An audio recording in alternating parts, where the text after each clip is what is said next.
Hello everyone, welcome to today's show. My name is Spencer Walsh. We got a great one for you here today as always, but first, a very tragic breaking news today as a gunman has killed at least 12 in a bar in Thousand Oaks, Los Angeles, California.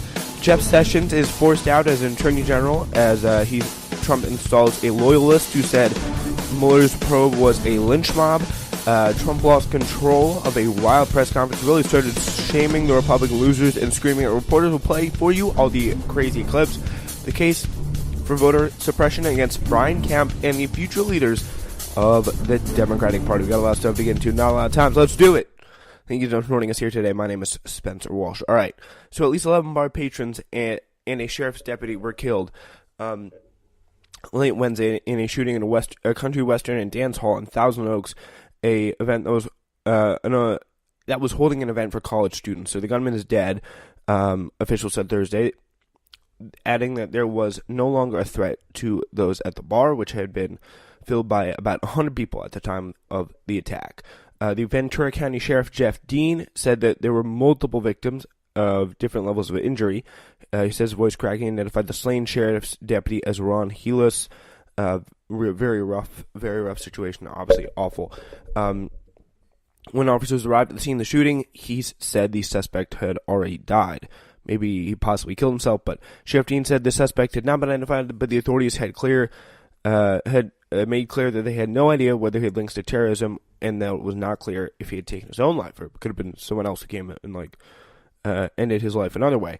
Country music was playing in the dimly lit bar when people first heard gunshots sometime before midnight. Some said they had initially mistaken the sounds for firecrackers, and it's a very tough shooting. Like, you're in a bar, like low ceilings, it's a cramped space, like you get country music playing, and all of a sudden, like, you get this kind of crazy shooter coming in. Like, how? Like, that's very disturbing. Like, how are you supposed to find your way out? Like, well, geez, it's very, very, very, very, very scary. Very scary. It's your worst nightmare. Brendan Kelly, who's 22 years old, was in the club Wednesday night when the shots were fired. He said it's terrible. Several young women said he helped them escape. So good job for Brendan, helping people out. Cheyenne Worrell is a junior at California State University, Channel Islands, and said that she was at the bar to celebrate the 21st birthday of her friend Nellie Wong, and said the assailant. He had seen the assailant draw his gun and aim it at a man near the front of the bar. She ducked for cover, and he heard a barrage of bullets follow. It's your worst nightmare, Brendan Kelly said, who was in the club. It is. I read that already. It went back and forth. I apologize. Yeah, those quotes there are from the New York Times. It really is, though, your worst nightmare. I can only imagine, like, that would give me so much trauma if you're stuck in that bar and you got just all these shots flying around. It's very horrible, horrible stuff.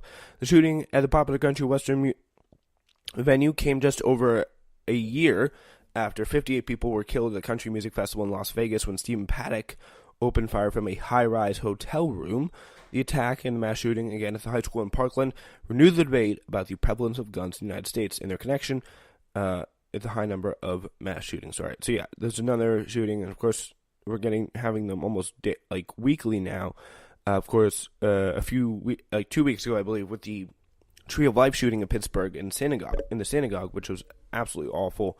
Again, at another place of worship, so much outrage sparked by that, as it should be, and it should be no different with this situation. Again, debate should be had, and I think we really need to, again, go ahead, reevaluate, and you just kind of, after the Parkland movement, like, in a way fizzled out, but it really didn't, if you're paying attention. Like, they defeated, 27 NRA-backed candidates 2 days ago, and that's a pretty big deal. Borderline's website for a quarter century said it has stood as a Ventura County's largest country dance hall and live music venue with 2,500 square feet of open dance space, which is pretty big, actually. So I didn't realize how small it was going to be. One young woman inside the bar, Taylor Whitler, described a pretty chaotic scene as the gunfire erupted. She said, "I saw him shoot. Everybody get down." Someone yelled, and that was that. So yeah, everyone get down. That's a very rough situation, that's for sure. All right, that's the latest on that. We now move to another big breaking story that's happened yesterday afternoon. President Trump fired Attorney General Jeff Sessions on Wednesday. He replaced him with loyalist Matthew G. Whitaker. Sessions' chief of staff as acting attorney general, raising questions about the future of the inquiry led by special counsel Robert Mueller.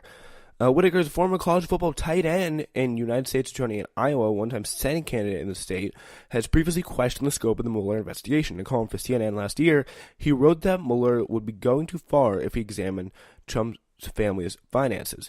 He also called it a lynch mob, quote unquote, and that's a direct quote there. And so people are getting very, very mad. They think he's going to pretty much go in there and fire Mueller because he gets the reins back of the investigation into the president now. So it's not Rosenstein's gig anymore. He's got that responsibility gone and cleared with now that an unrecused attorney general is back in place. And by the way, Sessions resigned, marijuana stocks shooting up, which is pretty funny. Until now, Rod Rosenstein, the deputy attorney general, oversaw the investigation because Sessions, again, recused himself. Democrats quickly demanded on Wednesday that Whitaker also remove himself from taking charge of the inquiry, citing potential conflicts of interest, including his criticisms of the Mueller investigation, as well as his connections to a witness in the investigation, Sam Clovis, a former Trump campaign aide. And interestingly, in 2014, Whitaker was the chairman of Clovis' unsuccessful campaign to become Iowa state treasurer.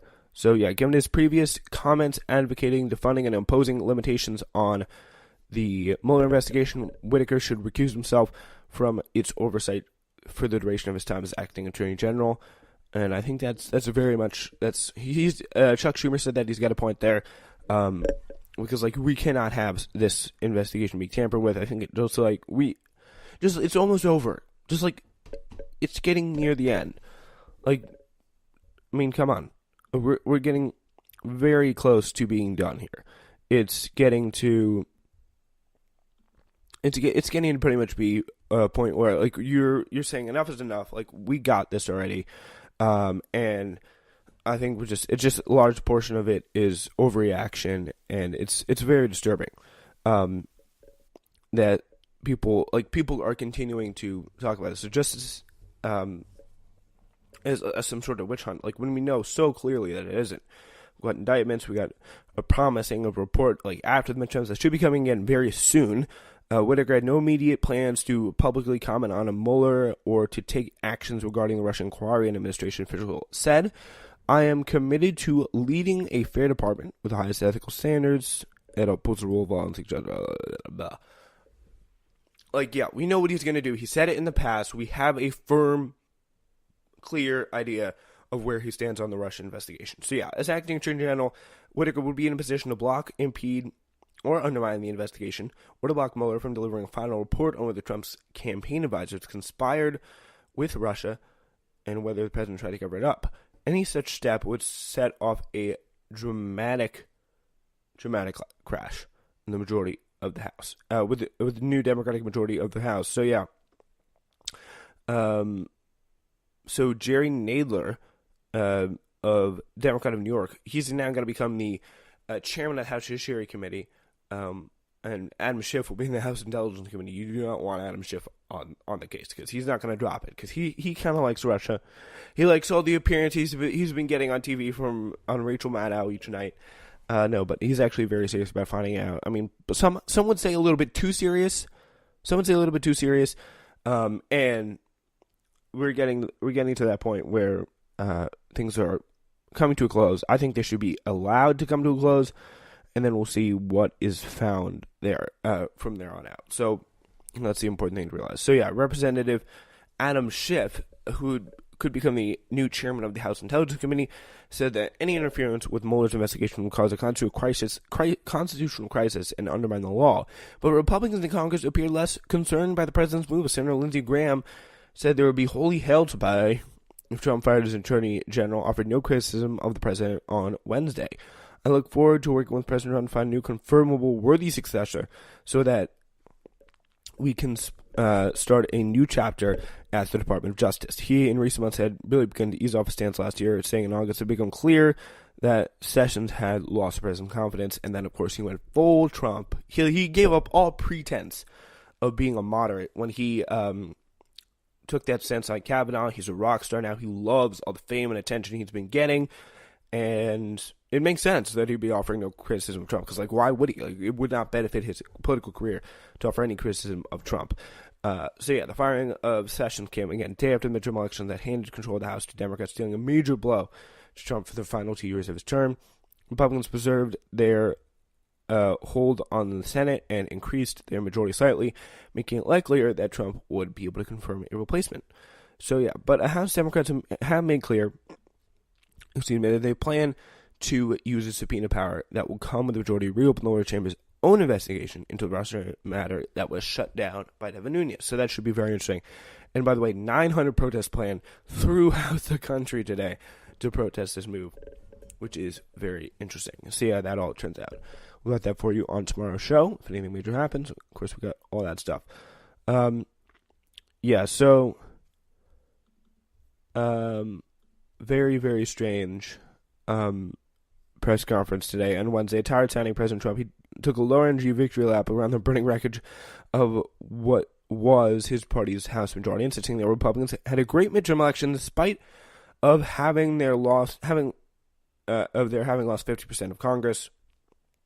But what started as a sleepy resuscitation of dull-prepared statement then became the quick, obvious Trump midterm post-midterm wreck, which is amazing. All right, just be ready, buckle up, take it all in. All right, here's the first clip. Had some that decided to let's stay away. They did very poorly. I'm not sure that I should be happy or sad, but I feel just fine about it. Carlos Cubella, Mike Kaufman. Too bad, Mike. Mia Love. I saw Mia Love. She'd call me all the time to help her with a hostage situation, being held hostage in Venezuela. But Mia Love gave me no love, and she lost. Too bad. Sorry about that, Mia.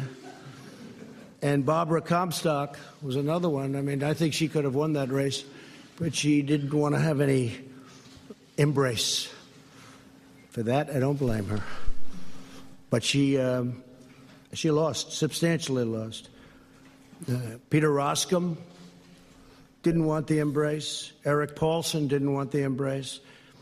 And in New Jersey, I think he could have done well, but it didn't work out too good. So usually talking like I would have come in and embraced you. Like, what the? It's so weird.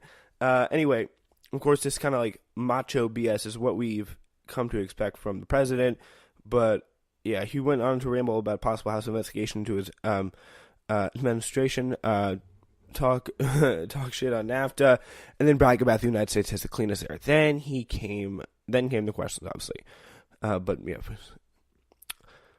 Barbara Comstock didn't want the embrace, guys. That's why she lost. Didn't want the embrace. Maybe because like literally everyone in her district hated you. But yeah, so that could be it. All right, here's the investigation fatigue. I keep hearing about investigations fatigue.